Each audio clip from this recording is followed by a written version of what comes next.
আমার এই ছোট্ট সংসারটার প্রতি আমার এত মায়া।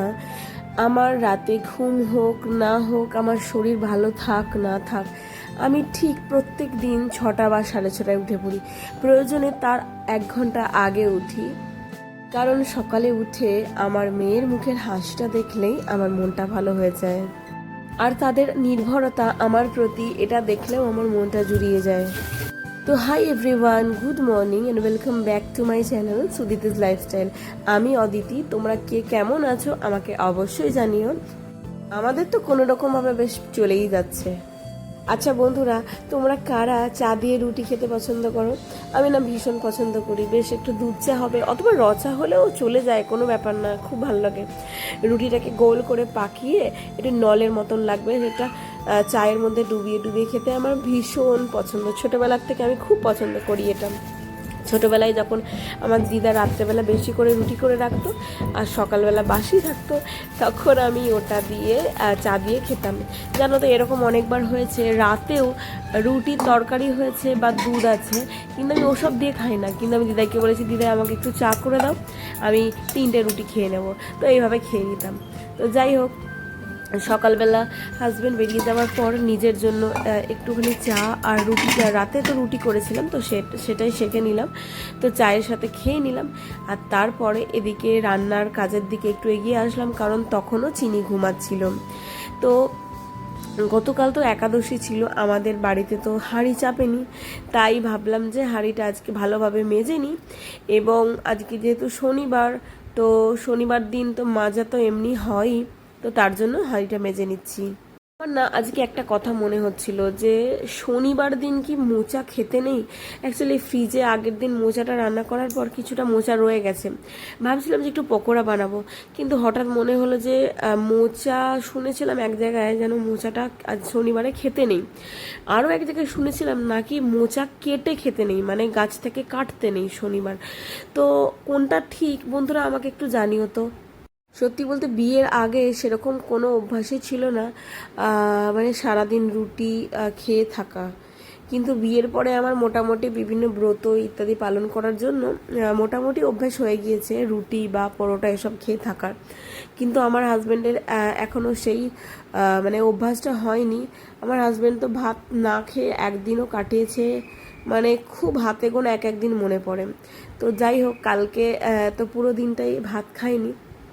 তো আমি বুঝতে পারছিলাম যে মানে ওর মনটা না ভাত ভাত করছিল, কিন্তু কিছু করার নেই, কিছু কিছু নিয়ম তো মানতেই হয়। চলো, আমার জীবনের একটা স্পেশাল পিরিয়ড ছিল, সেটা হচ্ছে হোস্টেল লাইফ। সেই হোস্টেল লাইফের একটা গল্প বলি।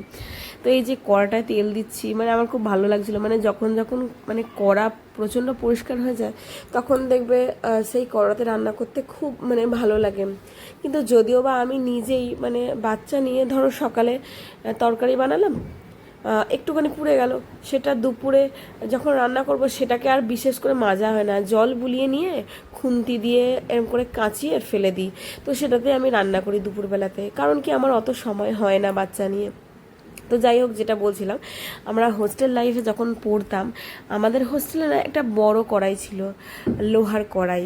তো কাজের তো লোক ছিল, মানে কাজের দিদিরা, ওই দিদিরা যখন এটাকে মাজতো, কড়াটাকে মাজতো, খুবই অপরিষ্কারভাবে মাজতো। যখন রান্না হতো না, রান্নাটা সে যাই হোক, মাংসের ঝোল হোক, ডিমের ঝোল হোক, মাছের ঝোল হোক, কীরম যেন কালো কালো ভাসতো, আমরা খুবই ঘেন্না পেতাম। দাঁড়াও, তোমাদের গল্পটা বলছি। কিন্তু এদিকে হচ্ছে আমার বালিশের কভার 4 রকম বোধহয়, হ্যাঁ। তো এটার দুটো হচ্ছে কি বলবো, শোয়ার বালিশের, আর একটা হচ্ছে কোল বালিশের কভার আছে। তো এই নিচের সেটটার আর একটা বাইরে আছে, আর এই 3টে যেহেতু আমাদের অনেকগুলো বালিশ লাগে, তাই একটু মানে 4 রকমের হয়ে গেছে, বড়ই অদ্ভুত। যাই হোক, অনেকদিন পরে এটা পাতলাম, সেই নববর্ষের দিন পেতেছিলাম। তো চলো, চিনি উঠে গিয়েছে। চিনি, তুমি পায়ে কি পড়েছো দেখি? ওলি বাবালি, ওলি বাবালি, ওলি বাবালি, একটু হেঁটে দেখাও তো চিনি, একটু হেঁটে দেখাও তো, পাটা একটু নাড়িয়ে দাও এরকম করে, এরকম এরকম করে, ওলি বালি, ওলি বালি, ওলি বালি, ওলি। আচ্ছা, চিনিকে ভাত খাইয়ে দিই, ও কালকে ভাত খাইনি, তাই সকাল সকাল ভাত খাইয়ে দিই। চলো, ডাল আর আলু ভাতে দিয়ে চিনির ভাত নিয়ে নিয়েছি। তো বাসন মাজার দিদিকে বলতাম যে দিদি একটু ভালো করে বাসনটা মেজো না গো, তাহলে অন্তত এই কালো নোংরাগুলো থাকবে না। তখন দিদি বলতো যে ঠিক আছে তোমাদের প্রিন্সিপালকে বলো আরও মাইনে বাড়াতে। তো যাই হোক আমরা থেমে যেতাম, আর কিছু বলতাম না, কারণ আমরা আসল জায়গাতেই মানে বাধা বাধা আছে, মানে এই যে প্রিন্সিপালকে বলতে যাবে কে, এটা হচ্ছে ব্যাপার। তো একদিন আমরা সবাই মিলে ঠিক করলাম সবাই মিলে প্রিন্সিপালকে বলতে যাব। তো প্রিন্সিপাল ম্যামকে যখন আমরা বললাম, তো প্রিন্সিপাল ম্যাম তারপর আমাদের কথা শুনলেন। তো তারপর আমাদের একটা অ্যালুমিনিয়ামের কড়াই দিয়েছিলেন, তারপর থেকে আমরা ভালো খাবার খেতাম। তো যাই হোক দেখো আজকে রান্না করেছিলাম ঢেঁড়স আলুর তরকারি, বিউলির ডাল আর আলু সিদ্ধ, আর পরে আমি একটু কাঁকরোল ভেজে নিয়েছিলাম, কারণ আমার একটু কাঁকরোল ভাজাটা খুব ভালো লাগে তাই। তো এই যে এখন আমি একটু পাউরুটি সেঁকে একটু বাটার আর একটু বাতাসা দিয়ে একটু খেয়ে নিচ্ছিলাম, আর চিনিকে ভাত খাওয়াচ্ছিলাম। হাই এভরিওয়ান, সকাল থেকে আমার ক্যামেরার সামনে আসা হয়নি, আসলে আমার চিনিমাটার একটু শরীর খারাপ করে গেছে জানো। তোমাদের ঘটনাটা বলে দিয়েছি হয়তো, বা বলে দিচ্ছি, মানে একদমই মানে সময় হয়নি আর সুযোগও হয়নি। মনটা খারাপ হয়ে গেছিলো আমার, মানে গেছে। শোনা গো, এখন চিনির হাতে না একটু নখ বেড়েছে, দেখবে? এ দেখো, দেখি এখানে কত বড় বড় নখ দেখি তোমার, এই দেখো কত, এই দেখো কত বড় বড় নখ, এ দেখো, এ দেখো, দেখো। তো নখগুলো একটু কেটে দেবো এখন, নাহলে মুখে ঢুকে দেয় তো এমনি শরীরটা খারাপ, তারপর আবার কৃমি হলে আর এক কাণ্ড। তো এখন আমার ভাত খাওয়া হয়নি, তো ওকে আমি নখটা আগে কাটিয়ে দিই, তারপর ওকে ঘুম পাড়িয়ে দিই, তারপর আমি ভাত খাবো। বলে বাবালে আমার মা, আমার মা শরীর খারাপ, তোমার শরীর খারাপ? ও না না, একটা হামি খাই তোমাকে, দাও মুখটা দাও একটু, বাবলে আচ্ছা দাও, চলো কেটে নি। আর বলো না, মানে সত্যি বলতে আমার কিছু বলার নেই, আমার প্রচণ্ড হেল্পলেস লাগছে। কেন বলি, আমি না মন থেকে খুব পজিটিভ, ঠিক আছে। চিনির কোনো কিছু শরীর খারাপ হলে আমি চিন্তা করি তো বটেই, কিন্তু শক্ত হাতে হ্যান্ডেল করার চেষ্টা করি, মানে কি করলে ও তাড়াতাড়ি সুস্থ হয়ে যাবে এটা আমি চিন্তা করি আগে, টেনশন করে মুখ ভার করে বসে থাকার থেকে। তো প্রথমবার মানে আগের সপ্তাহে বৃহস্পতিবার যখন ওর সর্দি দেখা দেয়, তখন আমি চিন্তা করিনি, আমি ডাক্তার দেখিয়ে ওষুধ নিয়ে এসেছি এবং ওষুধ খাইয়ে অনেকটা কমে গিয়েছিল। এইবার ব্যাপার হয়েছে কি, যে ডক্টরকে দেখিয়েছিলাম উনি ছিলেন একজন ফিমেল। তো যাই হোক ওনাকে আমি বললাম যে আচ্ছা অ্যান্টিবায়োটিক আপনি দিলেন না? তো উনি বললেন যে না এখন অ্যান্টিবায়োটিক দেবো না, এই ওষুধেই কাজ হয়ে আশা করছি যাবে, তো যদি না কাজ হয় তো তারপরে দেবো। তো আমি সে কথা শুনে ওনার মুখের ওপর আর কোনো কথা বলিনি, আমি চলে এসেছিলাম। এখানে অনেকের মুখে শুনেছি আসামে মানে খুব একটা বিশেষ ভালো ডাক্তার মানে ভালো করে খুঁজে নিতে হয়, মানে ভালো ডাক্তার ভালোভাবে খুঁজে নিতে হয়, আর নাহলে গুয়াহাটিতে চলে যেতে হয়। তো আমি ভাবলাম যে তা বলে কি সবাই খারাপ, এরকম আবার হতে পারে? আর তাছাড়া চিনির শরীরটা এমনই খারাপ হয়েছিল, আমার মনে হয়েছিল ইমিডিয়েট দেখানোটা দরকার। বাকিটা বলছি দাঁড়াও। চিনিকে এইমাত্র ঘুম পাড়ালাম, এখন বাজে তোমার কটা, 3:45 বাজে জানো। ভাত খাবো এখন আমি।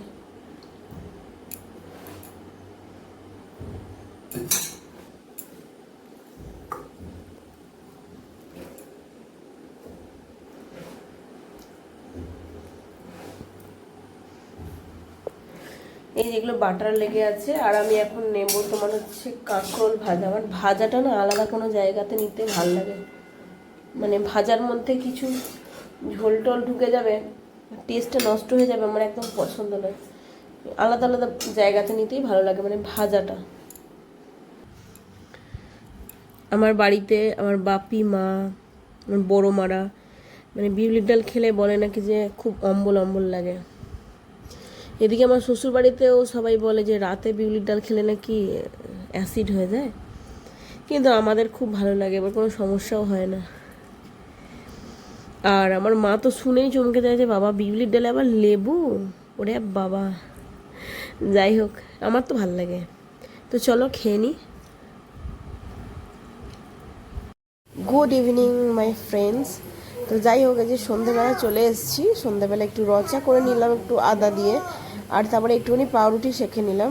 চা দিয়ে পাউরুটি খেতে তো আমার খুবই ভালো লাগে, তো একটু সেঁকে নিলাম, তারপরে বেশ একটু জমিয়ে খেয়ে নিলাম। এই যে পকোড়া বানাবো, মোচার বড়া, তাই জন্য ব্যাটারটা বানিয়ে নিয়েছি। এবার ভাজা করব, তো তারও আগে একটুখানি ওই শুকনো লঙ্কা ভেজে নেবো, কারণ এই আলু সেদ্ধটা মাখবো না। আগে বড়াটাই ভাজতে হবে, কারণ চিনি খাবে আলু সিদ্ধ, মানে বড়া ভাজা আর লঙ্কাটা আগে ভাজলে তেলটা ঝাল হয়ে যাবে, তাই আগে বড়াটা ভেজে নেব।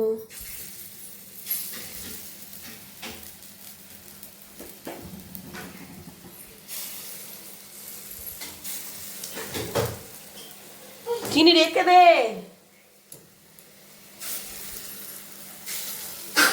এই ও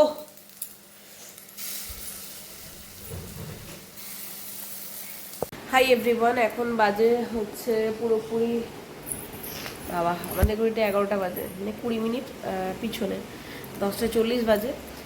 যাই হোক, খাওয়া দাওয়া হলো, একটু আম খেলাম, তো একটু বিছানায় আছি। চিনি শোনো, এই যে চিনি শরীর খারাপটা সেরে গিয়েছিল।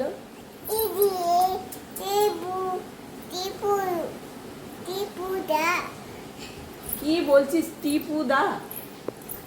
তো যাই হোক, পুরোপুরি এখনো সারেনি। আর আজকে আমার হাজব্যান্ড চলে এসছে ওই 8টার দিকে। এটা হচ্ছে আমাদের কাছে বিশেষ পাওয়া, মানে আমরা আশা করে থাকি কখন একটু আগে আসবে, মানে হয় না পরিবারের একসাথে সবাই থাকলে ভালো লাগে। আর আমরা তো দুজনেই সারাদিন একা একা। তো যাই হোক, বেশ ভালো লাগলো। কাল রবিবার আছে, কালকেও আমার হাজব্যান্ডের ডিউটি আছে। যাই হোক, আজকের জন্য ভিডিওটা এখানেই শেষ করছি। তোমরা সকলে সুস্থ থেকো, কালকে নতুন একটা ভিডিও নিয়ে আবার আসবো। তো চলো, আজকের জন্য বাই। বাই বাই বাই করো, বাই বাই। টাটা। তোমার ব্যাগটা দেখিয়ে দাও তো, তোমার ব্যাগটা দেখিয়ে দাও। এই যে এটা চিনির ব্যাগ, ওয়াটারমেলন ব্যাগ, ওয়াটারমেলন। চলো বাই।